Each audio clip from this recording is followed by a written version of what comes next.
Dr. Amos Wilson told us, we have a school system that is based upon the psychology of white children and white people. If we are trying to educate our children in that system, they are bound to fail. The very structure of the educational system itself is based upon a white model, and therefore it has a built-in failure mechanism for Black children, one way or the other.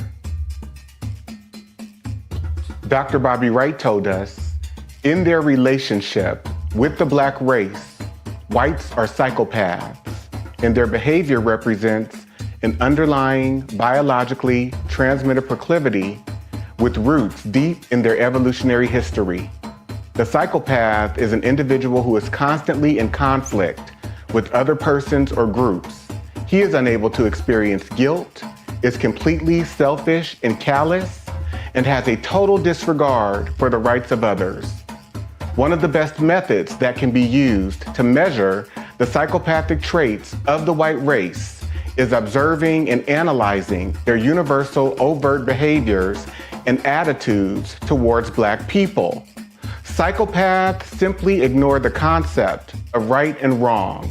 By ignoring this trait in the white race, the lack of ethical and moral development, Blacks have made and are still making a tragic mistake in basing the worldwide Black liberation movement on moral suasion. It is pathological for Black people to keep attempting to use moral suasion on a people who have no morality, where race is the variable. Acclaimed author Dante King invites you to purchase his book, Diagnosing Whiteness and Anti-Blackness, by going to his website, www.danteking.com, or Amazon, Barnes & Noble, and any other major book retailer.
Toni Morrison told us that the people who practice racism are bereft, that there is something distorted about the psyche.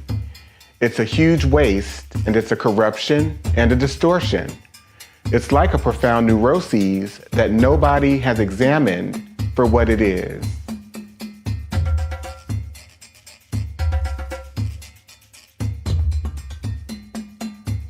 This quote is from Judge William Augustus Hall in a case that he presided over in 1855 concerning a 19-year-old black girl named Celia who was raped by her master, who she later murdered.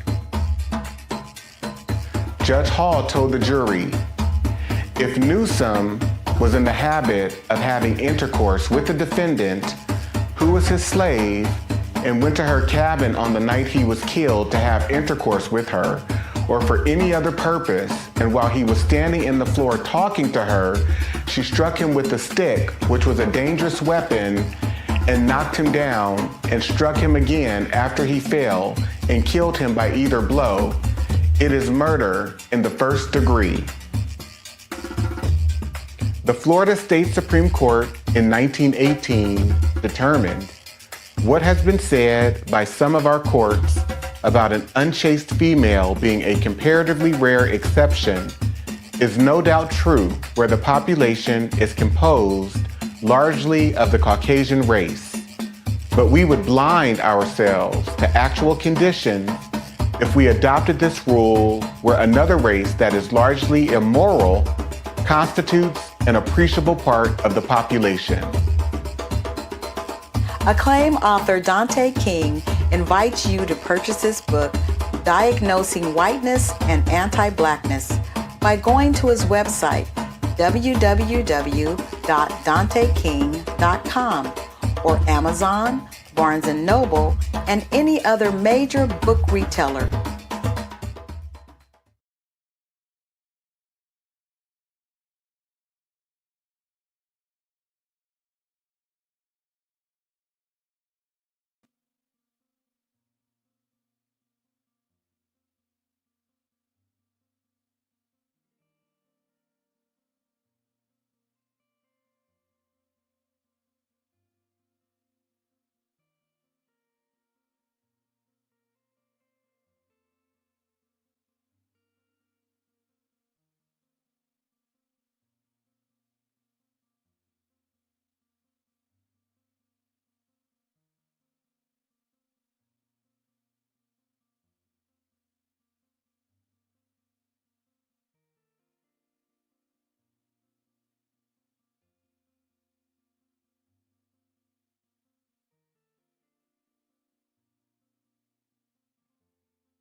The 1969 Casual Killing Act established, whereas the only law in force for the punishment of refractory servants resisting their master, mistress, or overseer cannot be inflicted upon Negroes, nor the obstinacy of many of them be suppressed by other than violent means, be it enacted and declared by this grand assembly, if any slave resist his master or other by his master's order correcting him, and by the extremity of the correction should chance to die, that his death shall not be accounted a felony, but the master or that other person appointed by the master to punish him be acquitted from molestation, since it cannot be presumed that premeditated malice, which alone makes murder a felony, should induce any man to destroy his own estate. A wise doctor once said, white supremacy is diagnosable in individuals, systems, and society as a whole. Any idea of someone who is fundamentally superior based on race, appearance, wealth, anything is delusional thinking.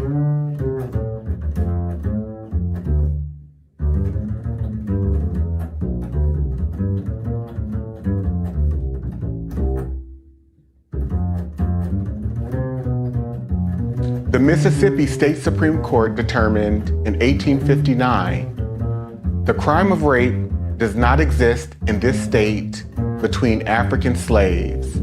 Our laws recognize no marital status as between slaves.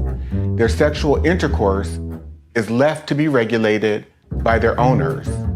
The regulations of law as to the white race on the subject of sexual intercourse do not and cannot, for obvious reasons, apply to slaves. Their intercourse is promiscuous, and the violation of a female slave by a male slave would be a mere assault and battery. Acclaimed author Dante King invites you to purchase his book, Diagnosing Whiteness and Anti-Blackness, by going to his website, www.danteking.com, or Amazon, Barnes & Noble, and any other major book retailer.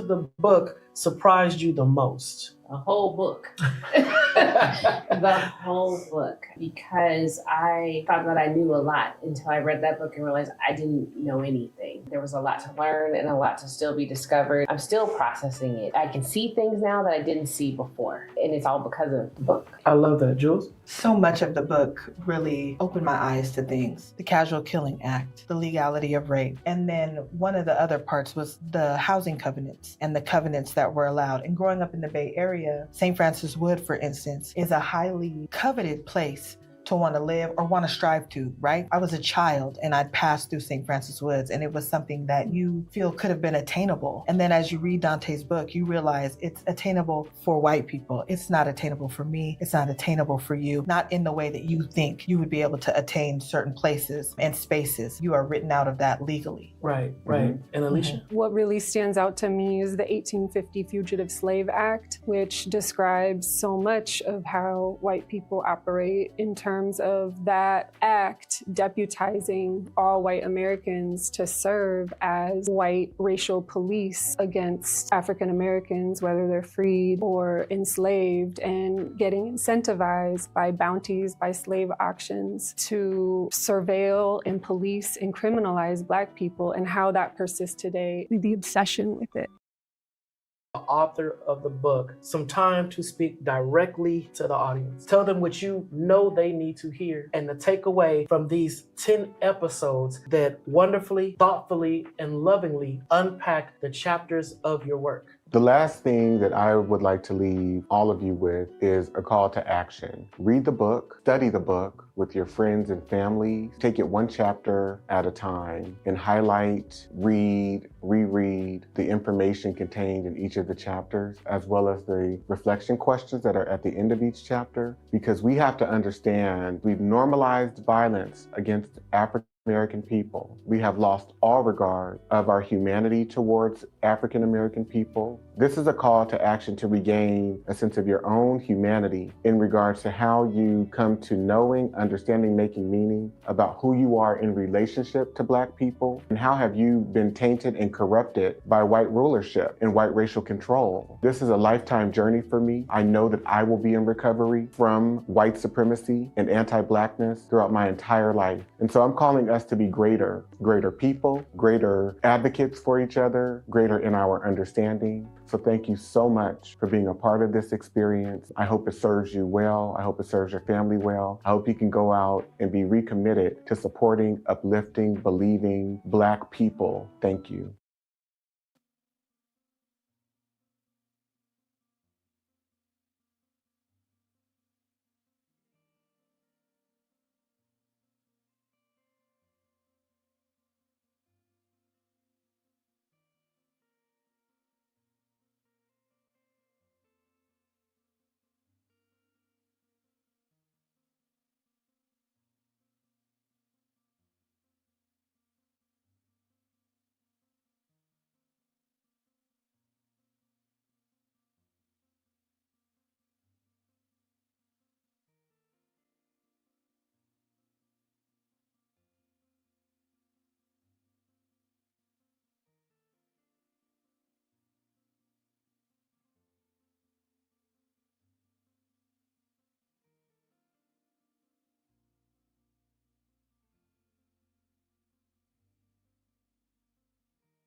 Free. We're not on plantations. We're not indentured servants. Well, that's We're not unfortunate. slaves. Yeah, I know. Yeah.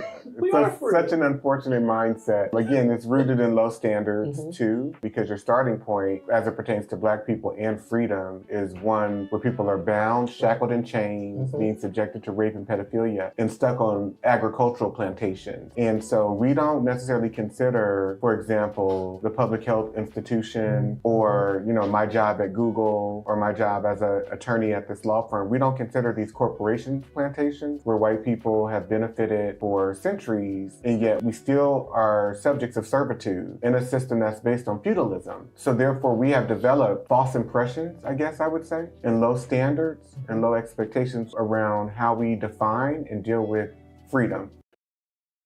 You to just really chime in from your perspective. How has this truly shifted your view of America? I appreciate Dante's definition of a racial terrorist, and that includes white people who are indifferent to the torture of Black people, and just thinking about how all white people are implicated, and thinking about the white mobs and the lynchings and the massacres of hundreds of innocent Black people, whether it's for voting rights or for organizing for farm action, whether it's for any crime that was arbitrarily made up by white people just to torture Black people, and how entire white communities showed up to lynchings, to massacres, as a social activity, as a religious activity, showing up in Sunday church clothes, children smiling at cameras while Black bodies hang from trees burning. I believe that white people have traded in our morality and humanity for white power.